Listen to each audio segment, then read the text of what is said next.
Hey everyone, Egman here with another video. Today we've got the top 16 breakdown from Pro Play Tour Philadelphia, which is awesome. Real quick, I made a video for this already, and this isn't going to be a regular segment of the show, but shoutouts to TCG Player for getting me into their affiliate program. Pretty much what that means is if you hit the link in the description and which goes to TCG Player, and you buy stuff, I get a bit of a kickback. I also have a link for the card of the week that I'm trying out as just this might be a segment of just saying which card I think would be maybe a good price, when I make the videos and stuff. So I'd say Paragus Sacrifice. He's in a good spot if you don't have these already. I highly recommend him. He did get reprinted in the event packs as well. So the regular version is just going down for $6. I didn't have any, so I bought a playset immediately. When I was looking for a card, I'm like, oh, I need this card. So there's that monetization out of the way. We've got the top 16. So looking at the leader breakdown, we had 4 Toa, 2 Janemba, 2 Dragon Ball, 1 Frieza Prison, Clash of Fate Goku, Blue Dende, Oob, Broly, this is Yellow Broly, Kaba Universe 6, and a Son Goku Skillless, and also a Yamcha. So a lot of over what? Just about half the decks, right? Is it half? 1, 2, 3, 4, 5, 6, 7, 8. Yeah, half the decks on the top 16 were one of leaders, which is crazy. And especially this deep into the format. Usually, if we look back on this time, kind of back in like May or late March or April, April, I'd say. It was pretty colluded to like what, Yellow Broly, Green Broly, Skillless, and Super Shenron, pretty much those 4. And so still to have this much diversity feels really great. And to be honest, I don't think anyone was really trying to counter Toa in this field, so it will be interesting. Well, let's just go over it. So also real quick, shout out to DBS Meta for compiling this info. This is I think this is as much as they could get at 109. The event said they had over 120 people, but here are just the specific leader breakdowns for this event, which is great info because especially right now, since this meta is very open, we can get so many people saying like, "Oh, why didn't was this not around?" Or there are a lot of like what if questions based on not a lack of information. But I feel like this gives a cool amount. So. For example, there are 18 Toas, so 4 of them made the top 16. We had 14 Kappas, only 1 of them made the top 16. That's a really interesting percentage. I think Universe 6 Kappa is a little bit too. Personally, I think it's a little bit overhyped. I thought it, I said it was like the best format or card set to come out of set 7, but I think people are a little bit. It's a little bit too glass candy, kind of like the Green Broly. But yep, we've got 12 Shenron with 2 of them making the top. 1 Frieza Prison of the 11 who brought it. No Pans, but 7 of them brought. 1 of the 6 Goku made it in. There's Zamasu, 6 of them. 5 of the new Gohan. 4 King Vegetas. 3 Dende with 1 of them making it. Only 3 people ran Janemba, which is weird, especially since 2 of them made it. I think people kind of aren't expecting Janemba right now because they don't think it's really good, but I think it's just as consistent as ever, to be honest. So I think people just had excuses to not play Janemba, so that's why they're not playing it, but I think it's still pretty dang viable still. We've got 3 Clash of Fates Goku with 1 of them making it, a Universe 6 hit, 3 of those, 2 Oobs with 1 of them making it, 2 Set 7 Brolys, 2 babies. I'm surprised there's not more babies. Based on my own personal testing, I felt like that was contender for just a really good anti-meta deck, and just kind of control, and just in general, like the top 16, I expected it to be. I felt like these didn't really utilize the multi-counters. There are definitely some, but I am really surprised how much Toa showed up, to be honest. So let's see. There's also a Boo that didn't make it from set 6. Hurrigarn. Shout outs to him. I've been having a lot of success with him, so I'd like to see how they did. Gogeta, a Chile, one starter Broly, which is super weird to me. I didn't think I'd see the day. 1 Super 17, and then 1 Yamcha and 1 Yellow Broly. Both of these boys being into the top 16, which is crazy. And with all that, let's get on into the list. Probably the reason you're here, right? So first we've got Jovan Marrero with his first place Toa deck. I really like this list. I love the Skillless engine in it. It's something that I've been, preaching for a really long time. That Skillless is the best engine for Toa. It just adds so much flexibility in it, with these this one drop can generate a lot of plays all by itself. Having excuse around like dimension support and that kind of stuff. I'm just a really big fan of this kind of engine in the archetype. So shoutouts to Jordan for using it and going out with it. So there's that.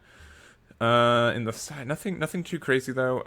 Toa is kind of, I wouldn't say like landlocked, but the amount of cards that are black that are good right now that could fit in this deck are pretty limited. So there's not like a vast card pool for this as compared to other archetypes and stuff. But another one card I'd point out is Trunks Time Regulator. So this is if I'm gonna make sure I'm right, but it's the same as the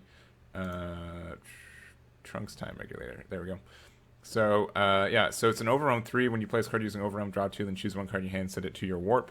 So this card can be a better version of the 4-drop Bardock because you want those cards in your warp, and just the fact that this offers some free cycle while still filling up your warp, I think is a fantastic thing. If you do the math real quick, and if you're Toa and you just burst three times, that's 9 cards, right? And so this trunk can make it to a 10th card, which can be the magic number you need for this. So that can help you out with kind of awkward numbers of cards in your drop area or warp, and so I think that was a really good call. Other than that, nothing that I can really tell that's too different. In the side, it kind of has like the classic one drops, like the Toki Toki package for like Kamis and Dendes, No Escape Son Gokus, some Dark Power Black Mass Saiyans, and then Trunks Powered Overseeing Time. So super solid list. Piloted well, and congrats to Jordan for winning. Next up, we've got the other three. The other three Toa lists. So they're pretty similar in the sense that they're all running kind of, once again, the Toki Toki stuff. I know I just call it the Toki Toki package just because it's the idea is you just play a bunch of these like one drop 30 or 3K cards that are meant to counter stuff and go from there. So let's see. So first we've got Joseph Ramos Calderon with this version of it. I'd say so. I don't know how I feel about this Dimension Leaper Toa. First, if you don't know, this has been a highly debated thing. You do have to play 2 energy to play it out. That's how it works. So watch out for that. But I think it's a great like counterplay for the deck, since Black technically didn't have like a counterplay card. But a Blocker Revenge that like the biggest thing I can always think of is like Gogeta 7 is that they swing or they play the card and then you play this on play. And then sure they just discard everything, but then you've got this blocker revenge that they'd have a hard time getting rid of. Gogeta Shenron usually doesn't have a bunch of card removal; it just destroys your hand. So it's also a Toa, which can help out with Toa stuff. And since Dark Absorption Mira or the Mira Self Reformation needs it, so neat card there. Supreme Cry of Time in the main. So this stops 2 or less stuff from attacking. I'm not sure if like the big thing is like Universe 6 Kaba, usually what you attack with is like your big 4 drops and stuff. So but I guess you kind of still need your 2 drops to attack every once in a while. So that can help you there. I think Kami is a great card right now, so having one there and another one in the side. He's also siding an Unexpected Turn, which I think is a great version. So I feel like this one's a little bit more control heavy compared to Jordan's. I think Jordan's is just more consistent, and like it goes for a more consistency, like kind of card advantage style, but I like the flexibility in this one. So, and he's also running 4 of the Trunks Time Regulator, which is neat. Next up, we've got Russell Stelzer. Shoutouts to him. Doing really well, getting back into. I think Russell, if you're watching this, correct me if you're wrong. I think you're restarting your top 16 streak, right? Is this your second top 16, or is this the first of another big streak? But really consistent player, really great guy. Looking at just a really consistent Toki Toki package of 2 of all the problem cards and then 3 of the Supreme Kai of Time. And really just after that, just a combo. So nothing really you can say. I'd say like this is like a bread and butter version of it. If first time playing it and you don't know what you're going to be like, this is like I'd say like a super good best of 1 because it can counter anything. And then you lean into your side to go into what's important. So it looks like he's got like the dimension supports in the side as well. So if if he's playing in skillless, he can steal one and then do all that stuff. I still really like having it in the main and like actually having the one drop Goku, but I think this is a good build. And then lastly, we've got Eric Hill's version, looking very similar to Russell's version in the main at least. I'd say, what's that Force Destruction do again? I forgot. Force Destruction Mira. Xeno Evolve for 5. Triple Strike when a card evolves this card. If your leader card is a Toa or Android card, send 10 or more black cards in your warp. Or if you have 10 or more in your warp, your opponent chooses 3 cards in the hand, sends it to their warp. So, similar version of the like the big 5-drop, but it's a triple strike, so you can do like triple strike crit or just kind of surprise your opponent for that. It is a 5-drop. So how does that work with the other 5-drop? Yeah, this one looks for specifically a 7-drop, so you can't get the 5-drop. But yeah, just a quick like emergency evolve onto it, and then it's also, you play this card in active mode, so you can like you can play like your 4-drop Mira, or like you can play like this one for free, swing in, and then Xeno Evolve for 5, untap it, and go in from there. So neat stuff there. I wonder really how well it did. I'm not really familiar with this card as well, so but I think that's cool. And then in the side, he's got some unexpected turns, some Supreme Hive time Regulator, also some Toad Dimension Leaper, a second Crisis Crusher, some Force Ejection Mass Saiyan. I wonder. I'm guessing this is specifically for like the Gogeta matchup. I'd like to see how well they were played, if they were played a lot of. Some Haru's and Tenshinhans I think are great hate, and then 2 Mass Saiyans for presumably skillless. So there's that. Next up we've got Anthony. Let me refresh my pages here. So we've got Anthony Hernandez, second place Shenron deck. He's running like a really, really greedy version of this deck. The idea is just to ramp out as soon as you can, and then just play some really big threats to deal with your opponent. So he's running 2 of the Kaioken Gokus, with the immediate way to get this out is to literally hardcast it not hardcast it, but use World Peace to get this when you have 7 or more energy. So and once again, like the idea with this is that if you're playing against a deck that you need this for, so you'd be assumedly be really turtly and defensive. You still have a lot of life, so you can play this card safely, keep pinging your life, and then going with the attacks and swings. So that's kind of like a really great alternative win condition. He's only running 2 of the 7-drop, which is very greedy as well, in 3 of the 5-drop. So I'm thinking like it's really an even split of either the Gogeta or the 7-drop for your win condition. I'm kind of surprised that there's not more of either one of them in the main, just for that. Oh, can he not? Oh wow, I just realized this. He can't even. Let's see. Can he actually? He doesn't have. Oh wait, no, he can't. Can he? He can't even do the 5-drop into. Like he can't even do the. What is it? He can't even union this. Sorry, union the Gogeta. He has to actually just hard cast this for 7. Dang, I didn't even realize that. So that's really interesting. He did that right. There's no Gokus that are 20k for this Vegeta, right? Wow, yeah, this is a super duper greedy version. But yeah, it went really well for him, obviously. Just being able to ramp up and then just play defensively. Paranga's great for clearing boards. Crisis Crusher's great for clearing 1-drops and all that. So yeah, very, very interesting build. Yeah, I'm really am surprised actually how well this did. On the surface, it wouldn't. Yeah, this is weird. This is a weird deck. Props to you, Anthony. We've got next up. We've got Daniel Williams with his top 4. So this top 4 with his Blue Dende Agent of Destruction deck.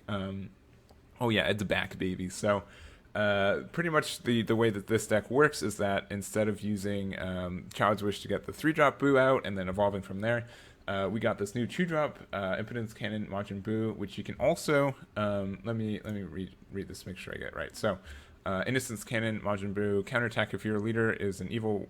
You can't even play this card with counterattack. Okay, that's why you read it. When you play this card, choose one of your opponent's battle cards, gets minus 5k power of duration of the turn. So this can be great for pinging like a Whis or something, because I know like you've got like a lot of energy untapped, that kind of stuff. But doing that. Pretty much you just get this card on the board, and then when you do, you go into the 5-drop, and then you go into the 5-drop into the 8-drop, and then you just play as many cards as you can that have Agent of Destruction. We've got 11 targets in here. We've got 4 of the Janemba, 4 of the Vegeta, and 3 of the Agent 13. And that's really, really it. That's all this leader does. You just build a really big board and see if they can answer it. It looks pretty strong. A lot like what it was when we played this back when Child's Wish was a thing. Dangerous Journey Balmus to get the cards there. Quick Shift Majin Buu to shuffle our Secret Rare back into our deck.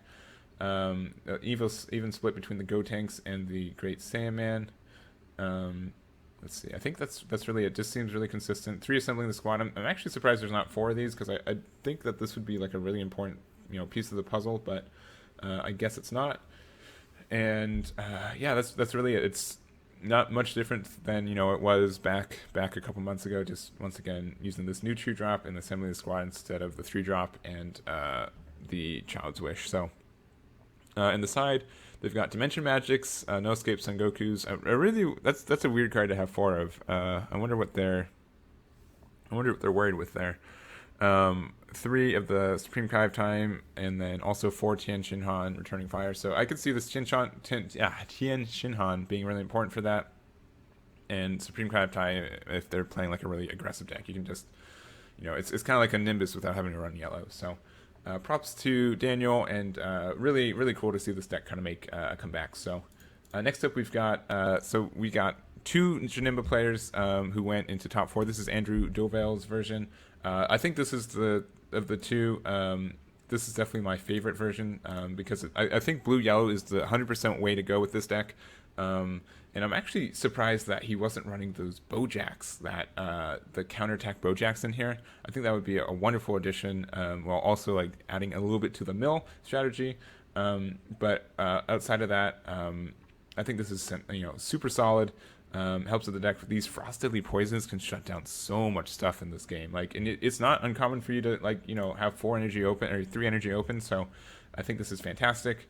And yeah, just really consistent deck. I think once again, I think blue yellow is the way to go. I know people experimented with it a while back ago, but I think it's fine now.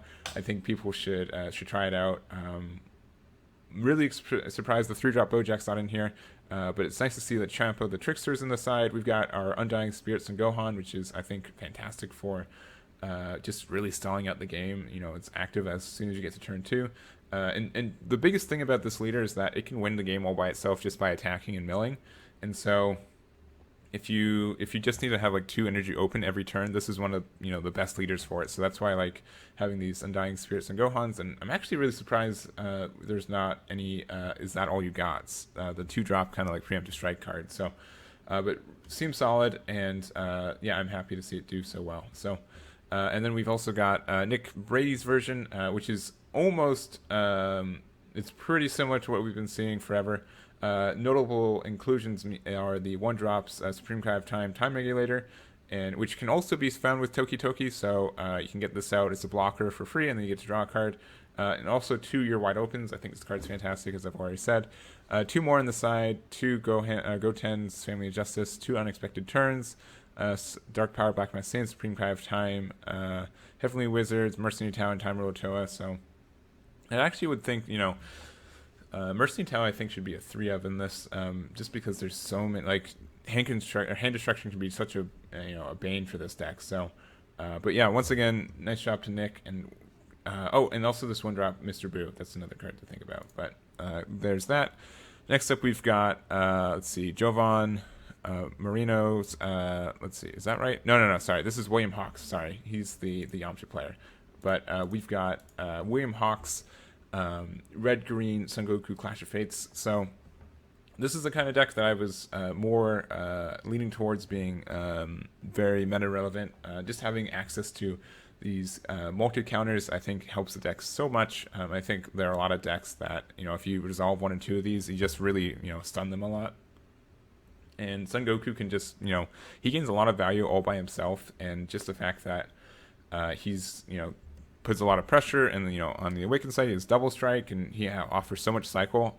Once again, he's one of my favorite leaders for the green-red archetype, because these cards can be kind of stuck in our hand, but when you swing, you have to discard a green card, so you can just discard one of these red-green cards for free and not even worry about it that much. So it's really hard to have like a dead hand with so much cycle and so much that going on.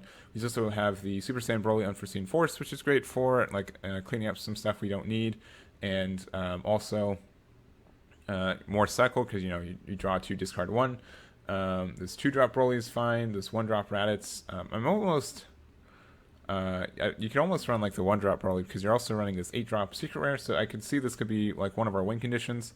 And this is also like the Let's Go Krillin archetype technically because we've got 4 of these 1-drop Krillins and 2 of the 5-drops. I'm almost surprised that there's not more, but I think it's fine. This 1-drop Trunks is fantastic in so many ways. This looks up for a Saiyan card, which is pretty much this entire deck, and then also it lets you. It puts the other cards in the drop, so it fills up your drop very easily for your 7-drop, and it's just fantastic. So we also have 3 feet Kamehameha, which can. The fact that it gives you 15k for 1 energy can just help your leader so much. We have so much energy open with, if you wanted to try to get these multi-counters out, just, end every turn with 2 energy open. And so if you need 1 energy for flex, you got it right there. So also 1 for the greater good, 4 shocking death balls, and then 1 preemptive strike. So really, it seems really solid. This would probably be something pretty close to what I would run if I was there, just because I really like this red-green stuff. If I wasn't running Hoover but this deck is definitely right up my alley, and I'm happy it did so well. So in the side we've got 2 Hidden Awakening Kales, which I thought was an interesting choice. Unexpected turns, and then pretty much like a bunch of like generic black cards. So I'm more surprised that there's not another preemptive strike. It shuts down so many important things that I feel like it'd be important in some, but that's fine. So next up we do have Jovan Marrero with his Yamcha. So kind of a similar version of this deck. The idea is that like kind of like the Yamcha version of the Clash of Fates Goku deck we just saw. Just the idea of filling up our drop area and then getting out the 7-drop out as soon as we can. He also ran Hidden Awakening Kale, so I'd have to think that they're working together or something, right? It just feels like that was the case. But just it kind of pin your opponent, be aggressive, but still have like these defensive multi-counter cards help you out there. Forward Denial Hopes, this madman. So like literally this guy's idea was just to swing and pass every turn, and then play 1 or 2 things for 1 energy and make sure you have 2 up. So crazy there. And then of course if we're trying to get to our 5 our 5 rival card, this is fantastic for that. So pretty strong deck. And shoutouts to him. In the side deck, he's got another Zao. He got Final Guardian, some Chain Attack Trunks. He had the whole Chain Attack combo in his side deck too. So that's crazy. We didn't even have 1-drop, so you'd have to play it on turn 4.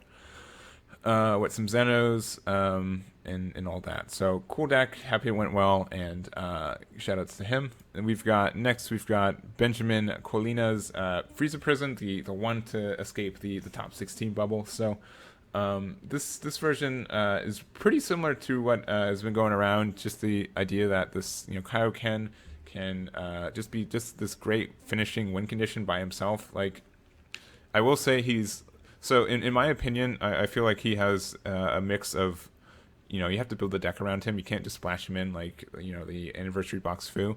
You have to make sure you have 20 cards in there, or in this case, you have to build your deck around Chain Attack Trunks into Mind Control Bobby into finding him. You do have to make sure that you have to have 6 red energy to do this, so that's a pretty big commitment, but I think this is a really strong combo. And just because Frieza is just so kind of control heavy, you gain so much value without having to attack your opponent until the end. I think this deck is great, and it's nice to see it do so well. I wonder if it was that much different than the rest of the other Frieza prisons. I wonder if other people are running this with just not the same results or not, but really cool there. In the side deck, he also has some foreseeing hits. The ISR Nappa, 2 Final Showdown Frieza, the actual like Frieza combo, and then also 3 Zenos. I think Zeno is a really cool side deck card when you're just playing Chain Attack in the main. So shoutouts to Benjamin.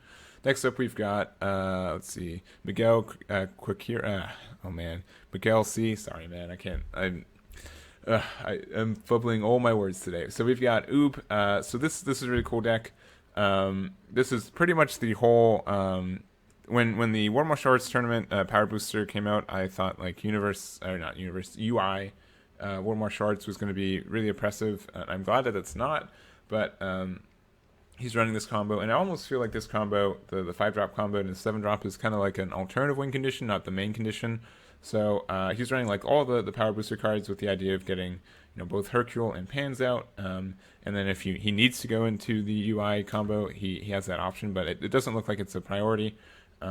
Just the fact that it doesn't have the 2-drop of the Trunks and what was it? The Trunks, the other 4-drop. Oh man, I'm losing him. But that guy, usually when we see this deck as like a main focus of that, you just play the 2-drop into the play the 4-drop for free, return them back in your hand with the 5-drop, and then go into the 7-drop. So I'm really surprised that this isn't in here. So that's why it kind of indicates to me that this isn't seriously trying to go into the UI. It's just like an alternate win condition for when you need it. So I think that kind of hybrid can be do well against like a wide board, and it looks like it did. So, but yeah, the only new card is one of these Toa Dimension Leapers.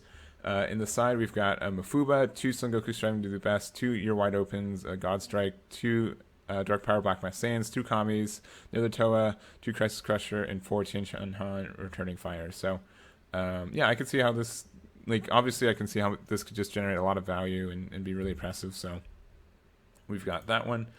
Next up, we've got the final 4. So, we've got Henry Hernandez with the Universe 6 Kaba. With how strict this guy's leader and condition is, I'd be pretty surprised if all the combos that or the decks that did make it to the event looked almost similar to this. Just once again, how restrictive this leader's deck building condition is, but it's still a really strong package, so I'm not surprised. They're only running 2 Sodala and 1 Planet Vegeta, so they're not going super into that combo. They're also running one of the 7-drop energy, Meteoric Energy Keflas for that element.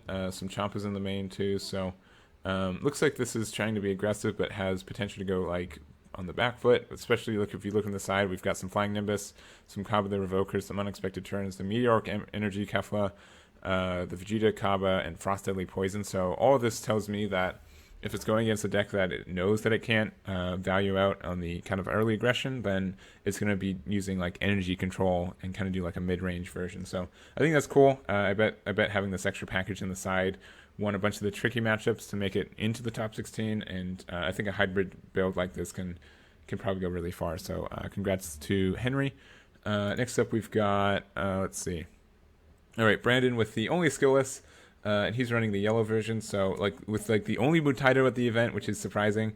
Yeah, he had like a month of fame, and then people were like, "Oh, we don't need him anymore." But yeah, I think this deck is great. It's kind of the stuff we've been seeing before. Just it's mono yellow, which normally we've been seeing blue yellow, but I think there's a lot of perks for just having like mono yellow being the only energy.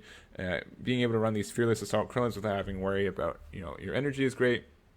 The Source of Power Son Goku is helpful, and all that. So 4 Nimbus, which I think is a strong choice. I think you could probably survive with 3. The card that I would want to be running in this is the I'm the World Champion, which is the 1-drop yellow extra card that says if you have a Goku out or Goku Childhood out, then you can play it and then just draw 2 cards. So I think that can be great for just having a lot of hand advantage. It's also interesting to see that Beyond Darkness to Migra is in the side, but not in the main, as they decided to choose Fu as your main card, and also Kraken Space Time. So some really specific kind of ratios with this deck, but did really well. So shoutouts to him. And then pretty much, I feel like I see all these cards in the side deck too. Like, look at how many people ran these Bardock Fully Unleashed, and there are only 1 green Broly at the entire event. So no, I'm not super surprised they didn't do well, because everyone seemed to have put like 2 spots in their side deck for it. So there's that. Last 2, we've got 2 Victory Strike builds. Yes, we've got 2 Victory Strikes, and look, another Mutaito. And is there a third one here? Am I super wrong? No. Okay. Oh, yes. Crap. Okay. But we've got the Dragon Ball build running by Kyle Navarro. Pretty much what we've been seeing with the Shenron build. I am kind of surprised that it's Shenron. I would kind of expect Paranga being the a slightly better version, just because I don't think like triple strike really does anything, right? Like the just like Pronga being able to have like a free World of Peace event, card go off once per game, I think is way more valuable than triple strike, or triple attack. But I guess that means you can also just kind of win the game with Hidden Mastery all by yourself. I don't know. I think this version is still good. Like once again, Path to Greatness has options now, but doesn't mean people are running it. So you don't have to be like super afraid of everything. You just have to be kind of cognizant of it. So there's that. This 5-drop Shadow the Wish Granter was an interesting choice. The idea is you can play this. You assumingly you play this for free with like World Peace or something, and then you can untap 4 energy, or you can like summon a 3-drop. So you can like summon. Let's see. I'm gonna read them to make sure. So Shadow the Wish Granter. When you play this card, draw 2 and then choose 1. Choose 4 of your energy, switch in active mode. You can choose 1 battle card with any cost 3 or less from your drop here and play it. Choose 1 of your leader battle cards, gets plus 15k power and triple strike for duration of the turn. All that seems good. I wonder if this card was just simply to say, oh, I can just give the Krillin, and then he's a triple strike, and then I can also use my leader ability, and then he's a 30k triple strike, triple attack crit, and then every time he crits or he attacks, you can get take a card from your life and add to your hand to give it another plus 10k in crit. That's actually probably 100% what it is. So nice alternative win condition. I could see how this 5-drop can pretty much just turn, like, once again, this Krillin as a win condition all by itself. People probably aren't expecting it. They can say, oh, I'll take care of this Son Goku Path to Greatness, and then I'll be fine. And then for 1 energy, you get, like, just completely destroyed. So, cool stuff there, assuming that's what it's for. But yeah, it's really interesting to see this deck do as well as it did, especially with Path having answers now, and also no Battering Laser, but kudos to him. And the side, just kind of some more of the same. This Vegeta Energy of the Gods is an interesting choice. I don't know why that's there, really. And then also we've got some Crusher Balls, some Master Roshi, some Mutaidos, some Dangerous Journey Bulma for Mill, which I think was a great choice, 2 Crisis Crusher, and another newfound Pronga. So there is that. And then the final deck for the evening, we've got Zach Lowe's Broly Victory Strike. So this is pretty much the World Martial Arts version that's been dominating for like the last couple months. No big change except for Cold Bloodlust is at 1, and that's literally it in Mutaido, really. So no new cards at all, except for some unexpected turns on the side. Still can be really great. I think people kind of has like the like the Chronoa effect, where like, oh, people have answers, so I shouldn't run this card. But if people aren't actually running these answers, then you can still kind of get away with it. So shoutouts to him, and that's going to be it for me. These are all 16 decks. Really so excited about how this event went, and it's really cool to see how everything did. For Toa's, I think Toa can be kind of understood as like the best deck in the format now for sure. But I don't think it's an oppressive format, and I don't think like it's undefeated in a lot of senses. I think it can be, it can lose and all that. So, but it's something that I want to keep on my watch, but I'm not afraid of right now. I think this meta is still super wide open. There are a lot of stuff that I've been playing with that I'd be interested to see how it goes moving forward. And yeah, that's going to be it. So thank you guys so much for watching, and let me know what deck you were surprised to see in the top 16. I'll catch you all next time.